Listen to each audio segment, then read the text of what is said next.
Il-Gvern ser ikun qed jagħti kważi miljun euro lil Hospice Malta fuq perjodu ta' 3 snin sabiex tkun tista' tkompli bil-ħidma sfiqa tagħha. Ħabbar dan il-Ministru għas-Solidarjetà Soċjali Michael Falzon f'konferenza tal-aħbarijiet fid-dar ta' Hospice Malta f'Ħalbalzan hekk kif spjega li din lotja turi verament ir-ruħ soċjali ta' Gvern Laburista. Iċ-Chairperson ta' Hospice Malta, Sinjura Bernadette Bonici Kind, sostniet l-importanza tal-ftehim bejn il-Gvern u l-Hospice hekk kif ta' kull xahar Hospice Malta tilqa' fih dana aktar minn 60 pazjent ġdid. Naraw xi 60 pazjent ġdid kull xahar, jiġifieri n-numru stess tista' tifhem li hemm bżonn kbir. Nagħtu wkoll assistenza l familjari tal-pazjenti. Ovvjament, dil-ħidma se tikber l alla jrid immorru fil-post il-ġdid.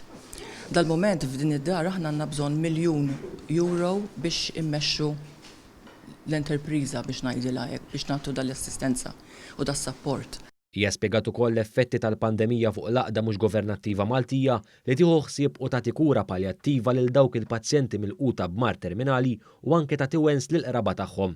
Qalet li minkejja li ma setgħux isiru attivitajiet ta' ġbir ta' fondi, l-għajnuna finanzjarja tista' tingħata minn fuq l-internet.